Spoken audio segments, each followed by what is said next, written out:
بخصوص الشيخ العريفي وخصوص زيارته التي كانت مبرمجة إلى المغرب، دعني أقول فإني أولا إني أهنئ وأرفع القبعة الذين استطاعوا أن يمنعوه من الدخول إلى المغرب، حتى وإن كانوا قليلا، وعبر الفيسبوك استطاعوا أن يفرضوا رأيهم فرضا وأن يمنعوا داعية من الدعاة إلى الإسلام في بلاد الإسلام. أرفع لهم القبعة، وأرفعها نكاية في الملايين من يسمون بالإسلاميين الذين لا يستطيعون أن يدافعوا عن شيء.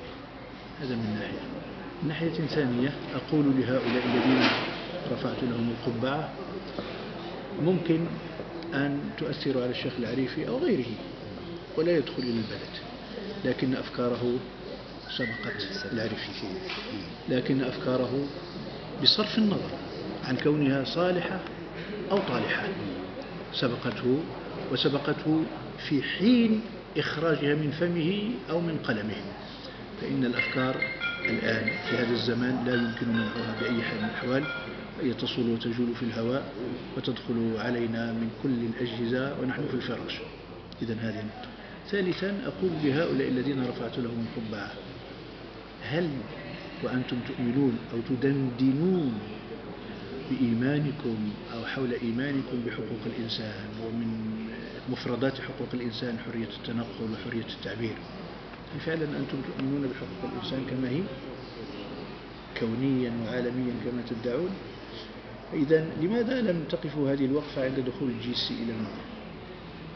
ولماذا لم تقفوا هذه الوقفة عند دخول ذلك الداعية المصري الذي ضرب الثوابت الوطنية، ضرب مؤسسة إمارة المؤمنين الشامخة، وضرب الوحدة الترابية، وضرب قيم المغاربة؟ لماذا لم تقفوا هذه الوقفة؟ تكيلون بمكيالين أو ب1000 مكيال. نعم تستطيعون بتأثيركم هذا، ولكنكم تفتحون أيضا بابا آخر خطير، تفتحون بابا خطيرا أمام الإسلاميين الذين سيفعلون ما تفعلون. كلما نظمتم لقاء فكريا على هواكم سيقوم لكم الإسلاميون بوقفات وبمسيرات، وبالتالي الأمر خطير على بلادنا. كل جهة تقف في وجه الجهة الأخرى. النتيجة تعطيل وتعطيب المسار الفكري والتدافع الفكري السلمي بين كل الاتجاهات. يجب أن نعلم أن المغرب بلد تنوع وبلد تلاقح الأفكار، والأفكار تحاور ولا تمنع بيد من حديد. زد على ذلك أن الشيخ العريفي تبرأ براءة تامة مما يسمى بجهاد النكاح. الشيخ العريفي لا علاقة له بالإرهاب ولا بالقاعدة، ذلك لأنه سعودي. السعودية من أشد الدول حربا على القاعدة وعلى التكفيريين وعلى الغلاة، وهو أستاذ جامعي في السعودية ويسكن ويجول وله محطات فضائية وقنوات تلفزيونية ويتكلم بكل حرية. فكيف سمحت السعودية لإرهابي بهذه الوظائف الدعوية؟ هذا من ناحية.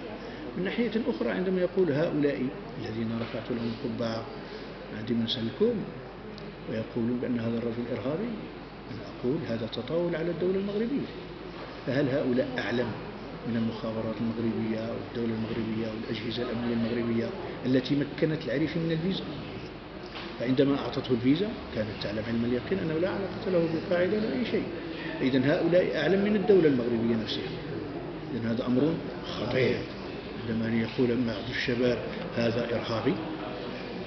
وهذا إذن ليس ردا على العريفي بل ردا على الدولة المغربية التي في نظرهم ما أحسنت وأساءت، فأعطت الفيزا لشخص سيدمر العقيدة المغربية. فأقول لهم أرفع لكم القبعة من حيث أنتم خطيرين، وأنتم خطيرون، وبالفيسبوك وشحال بكم الله على 60 ولا 70 ديال الناس استطعتم أن تفعلوا هذا، أرفع لكم القبعة. لكن حذاري، إن هذه طريق غير سالكة. حياك الله.